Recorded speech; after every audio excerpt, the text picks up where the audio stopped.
Ethernet is a tried and tested technology which has been around for over 40 years, and we saw it first standardised back in 1983 as IEEE 802.3. Since then, it's been growing constantly, so it makes perfect sense that we had to use it for video distribution. We saw control move over to Ethernet in the early 2000s, and audio shifted across about 5 years ago.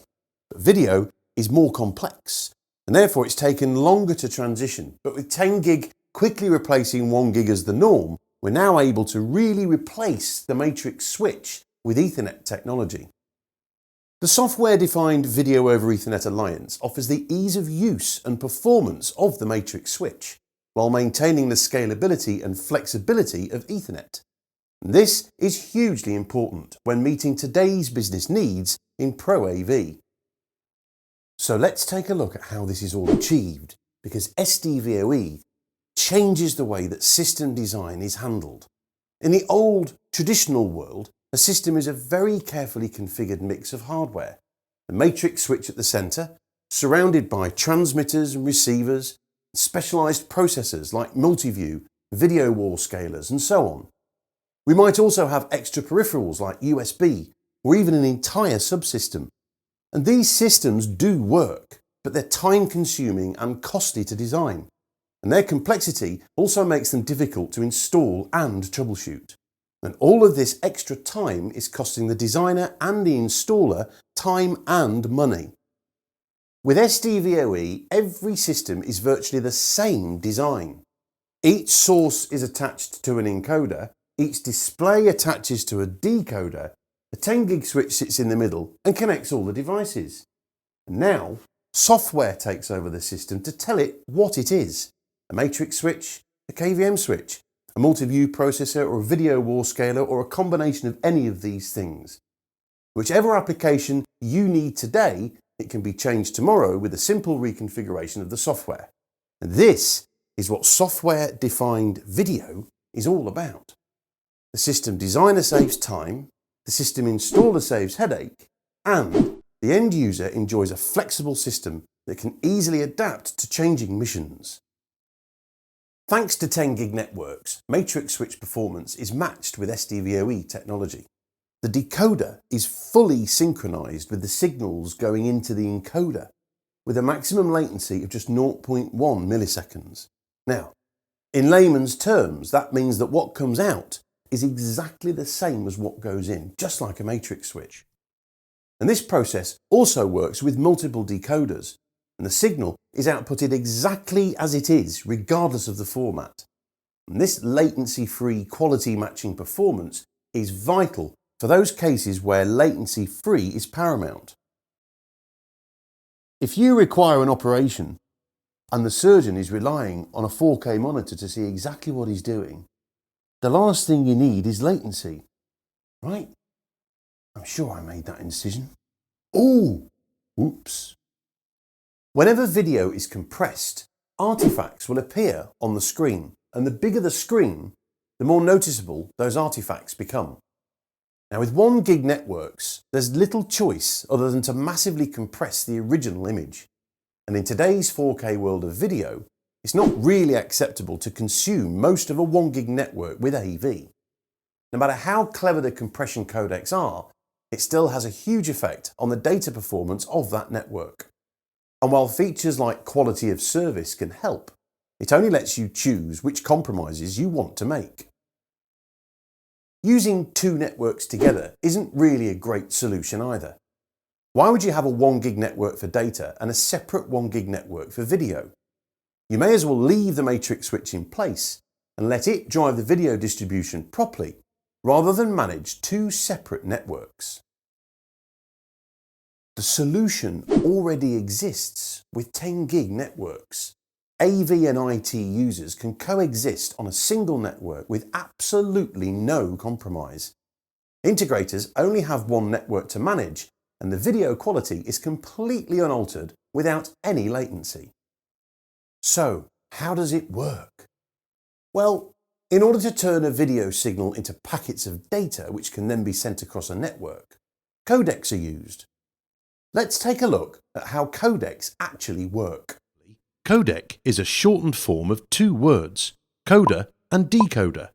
So, in the world of video distribution, a codec is a piece of algorithm which turns raw video from a source into a bit stream, then brings it back out again at the display. There are many codecs, each designed to achieve a particular purpose, and each codec has its own set of trade-offs compared to the others. An easy way to understand these trade-offs is by considering the Codec Triangle, which illustrates the trade-offs between the three most important characteristics of a codec: bandwidth, latency, and image quality. Achieving lower bandwidth without significantly impacting quality requires more sophisticated algorithms. These take longer to run, so latency goes up.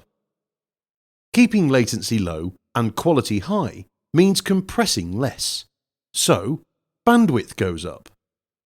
Streaming a low latency video stream with low bandwidth has a drastic effect on the quality. Bandwidth is the amount of data consumed by the encoded stream and is measured in megabits per second or gigabits per second. Quality is how similar the pre-codec and post-codec images look.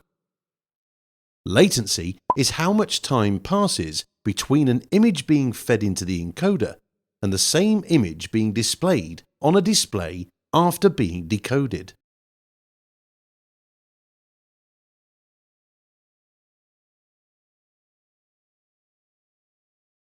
Let's use a real-life example to compare these codecs. In each example, we want to distribute a 4K 444 60Hz stream, which we can see has a bandwidth of around 12 gigabits per second.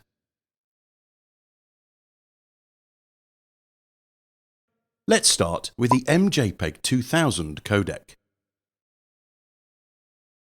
This is an intra-frame codec, so it compresses one frame at a time, giving it a typical bandwidth requirement of 600 to over 900 megabits per second. So it's fair to assume this codec was designed specifically to fit within a 1 gigabit per second environment. But how does that affect the latency and the quality? If we use the Codec Triangle, we can see this 12:1 compression means there is very little bandwidth left to adjust our latency or quality performance. So, what we see is what we get. Quality is okay, latency performance ranges from not bad to unacceptable, and bandwidth pretty much uses up 1 gigabits per second. Nothing really wins in terms of performance. It's just, well, okay. Let's shift codecs, and this time we'll use the H.264 codec to send our 4K 444 video stream. H.264 is part of the interframe family, so rather than compress each frame, it cleverly compresses a number of frames at a time, giving it an average bandwidth requirement of around 30 megabits per second, making it the perfect codec to use for wireless and mobile applications. So how does this affect the latency and quality? Back to the good old Codec Triangle. Pushing a 12 gigabit stream into 30 megabits per second means that H.264 has a massive compression ratio of around 500 to 1, and to achieve this requires incredibly complex algorithms, which unfortunately have a dramatic effect on the latency. However, because the bandwidth value is so low, there is plenty of headroom to trade some of the latency while maintaining quality. Here, latency and bandwidth can be adjusted within the triangle to suit the environment while maintaining a reasonably high quality image. If you're watching a Netflix movie, for example, on your mobile, it doesn't really matter how long the algorithm takes to compress the image, as long as it looks great. Okay, let's shift codecs once more. And this time, let's use the SDVoE codec to once again send our 4K 444 video stream. The SDVoE codec is part of the pixel pipeline family, which means that only a few lines of each frame are compressed, resulting in a much lower compression ratio of around 1.4 to 1. This means a 12 gigabit stream will easily fit within 9 gigabits per second. But how does this affect the latency and the quality? Once again, let's apply this to the Codec Triangle. The bandwidth requirement is 9 gigabits per second, and thankfully, the growth of Ethernet supports this. As with 1 gigabit per second switches did 5 years ago, 10 gigabit per second switches are quickly becoming the normal accepted standard of switch. So, bandwidth isn't an issue. The 1.4:1 ratio means that our latency values are so low they are non-perceptible to the human eye. So, latency isn't an issue either. And thanks to an extremely low compression ratio, with the SDVoE codec, we're left with a perfect image quality which is mathematically lossless for most content. Finally, network designs have a clearly thought out topology for a project. So regardless of which engineer has to support it, he has all the information he needs to identify exactly how the network may have changed from when it was originally configured. Every project should have its own network design, which includes a topology layout of each connected host, and details of how each host is connected to each switch within the network, including any cable markings, setup details for routers or switches, and tables identifying key information about each host within the network, such as login information, network addresses, locations of the equipment, and so on. This information is essential when troubleshooting because when networks go wrong, it's usually caused by people and not faulty equipment.